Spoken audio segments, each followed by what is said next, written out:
Oh, hey, didn't see you there. What a surprise. I'm actually just about to plan an epic road trip. So join me and get you a little closer. All right, so I'm actually going to plan using my book, How to Road Trip America, a modern guide for epic American adventures. So on page 103, you'll see this is going to be chapter 9 about creating the foundation for a road trip. So I use 8 steps to simplify the planning process. It's very easy. So step 1, you want to set your foundation. So time parameters. So it depends on how long you have for this trip.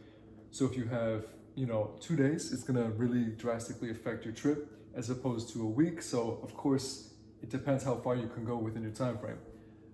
Number 1, most important thing. So set your time parameters. So bring your little notebook and a computer and enjoy the process. Grab a little cup of coffee. I just finished it, luckily. I had coffee in there. We'll just run with it. So grab your coffee, don't spill it. Grab your notebook, grab your computer. If you have my book, great. Otherwise, just follow this video. So let's say I am taking a trip from Monday through Sunday. So 7 days. So I'm gonna put 7 days. And then the earliest I can leave on Monday. So I'm gonna leave Monday by 5 a.m. I know it's early, but I like to start early. Latest that I will be back home, I would like to return Sunday by honestly like 3 o'clock, 3 p.m. Because that way I have plenty of time to unpack and get ready for the following week. Then I'm gonna plan on leaving at those times, but typically everything runs late. So let's say I want to leave Monday at 5 a.m., but I'll plan based on leaving at 6 a.m. because every time it typically runs late.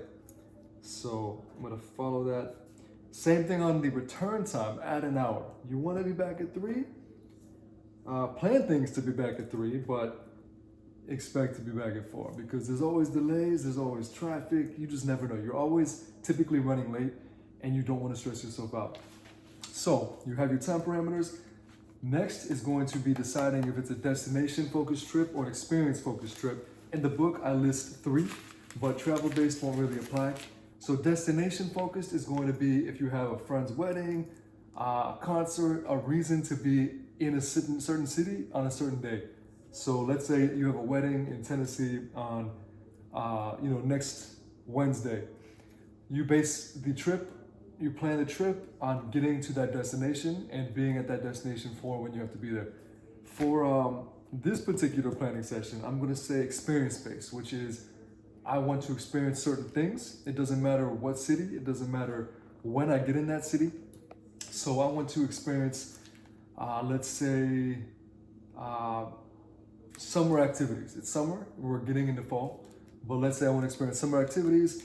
I want to experience mountains, hiking. So where can I go within my time frame to experience these things? I'm currently in Florida, so I can go to northern Georgia for mountains, North Carolina area. So that's about 10, 11, 12 hours.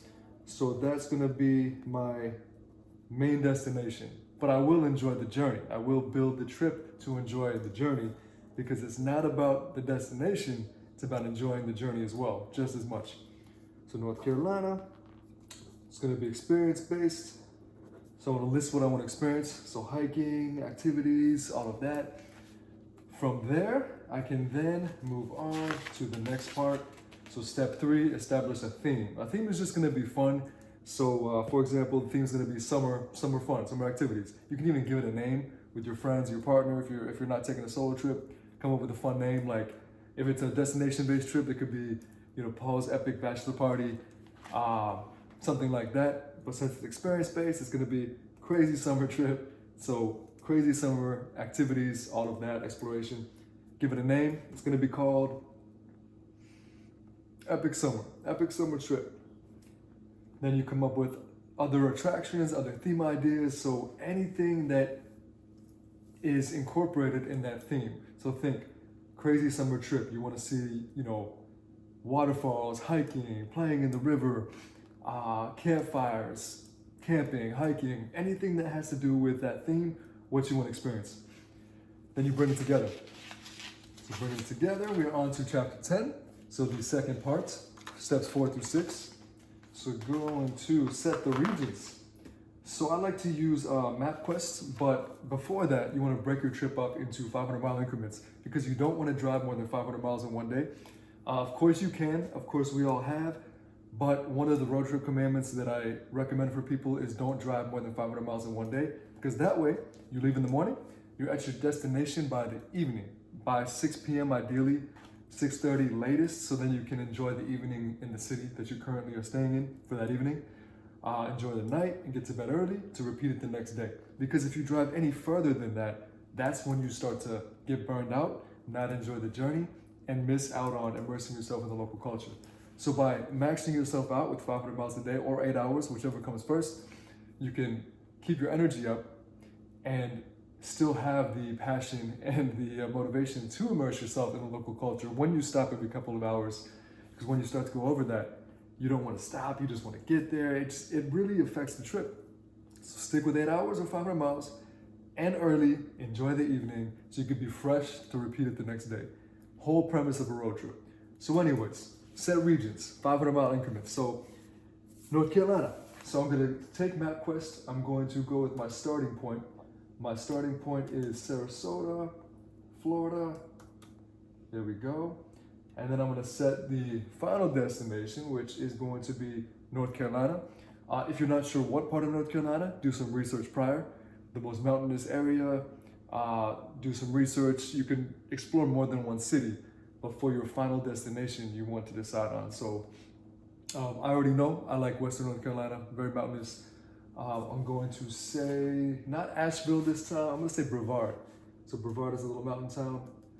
So Brevard, North Carolina, bam, there we go. I'm gonna let it calculate the fastest route, and then I can adjust once I break it into 500-mile increments. So there we go. We got our trip set, and it is a 10-hour trip, 672 miles, perfect, not bad at all. So 500-mile increments. It's almost just a day, but I'll break it up into a day and a half. So then my stopping point, I would put somewhere halfway or closer to Atlanta, because Atlanta's about 500 miles. So perfect, Sarasota to Atlanta. Plan to stay the evening in Atlanta, so we would arrive by 6 p.m. So we'd explore Atlanta, that'd be our first destination. The following morning, we would be in Brevard. This trip is simple. It's short, it's simple. This could honestly be like a 2-3 day trip, but I give myself a long time for such a short trip. So we really have a lot of time to enjoy and explore the area. But anyway, so this would be nice and simple. First night would be in Atlanta. Second night would be in Brevard. So then within that, we would research, must-sees in Atlanta, must-sees in our destination. And to break that up further, because I recommend stopping every 2 hours along the journey, I would research, see the path. I would zoom in and look at key cities. So from here to Atlanta, I would look at key cities along the path. I don't know what happened. So for example, there we go. It takes us through Gainesville. So Gainesville would be about 3 hours. I would research, best restaurants in the area to immerse myself in the local culture. Then a couple hours later, Valdosta, Georgia. I'd research that area, must see. There's actually a little west, they have the mini Grand Canyon. Providence, I think it's called Providence Canyon.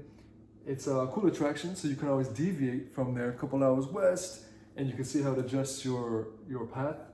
So you want to find attractions in the area so you can enjoy historic sites. So you break up your journey. Every 2 hours, you have something to look forward to.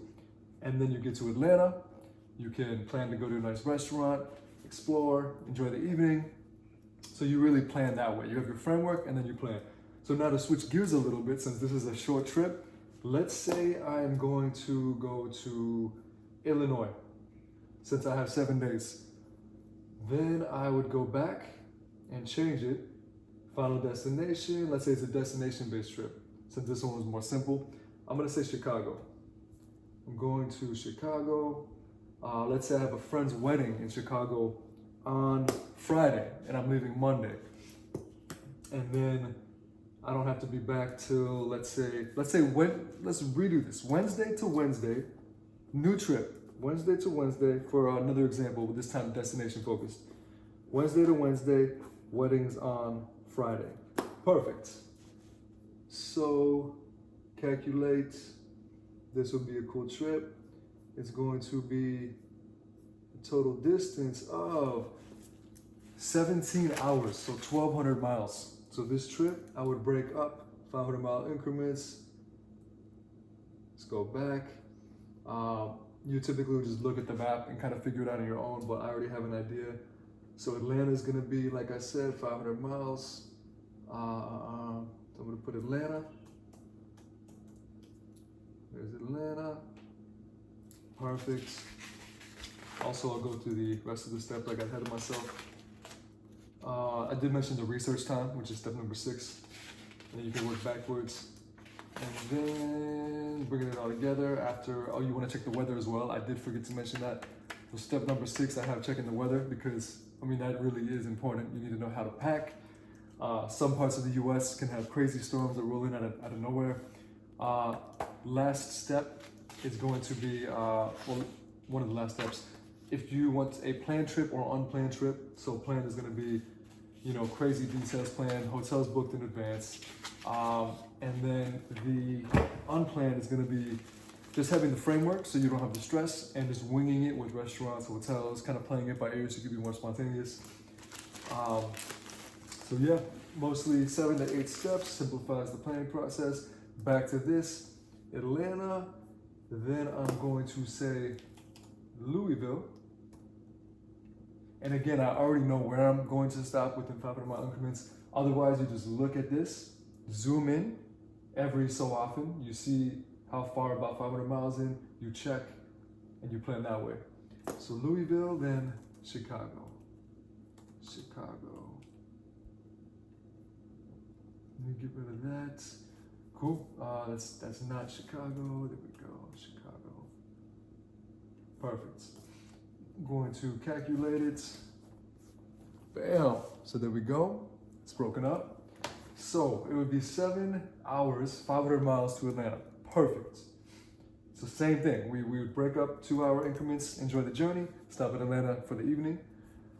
Then the next morning, we would head to Louisville. So Louisville would be 6 hours, but 423 miles. So still within that rule of 500 miles. So we leave at, let's say, 7 a.m. So 8, 9, 10, 11, 12, 1. We're there by, let's say 3 p.m., giving yourself a 2-hour leeway so you can stop every 2 hours to enjoy the journey. So 3, 4 p.m. you arrive in Louisville, but you can still enjoy the journey. And then from Louisville, you'd enjoy the evening, have all day basically by 3 p.m. to 10, 11 p.m. to enjoy Louisville. And then the next day, it's only a 300-mile drive, 4 hours and 19 minutes from Louisville to Chicago. Perfect road trip. Now the details is where it gets fun. So then you want to research. First, I research stops along the way. So it takes us through Nashville. Perfect. You can have lunch in Nashville. So leaving Atlanta at 7 a.m. On the way to Nashville, you can enjoy driving to the mountains, Chattanooga. You can stop and get a hike in. Then you can stop in Nashville, have lunch. Then you can stop in Bowling Green, Kentucky, immerse yourself there. Or if you don't know what city you want to stop, just Google and say, Google coolest cities in Kentucky. Or look at your route and Google, must-sees in Bowling Green or Elizabethtown.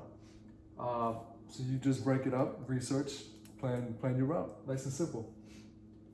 And yeah, once you have that framework, then you dive in with the details.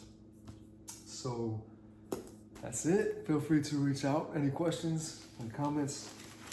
That's how you plan an epic road trip in like 10 minutes.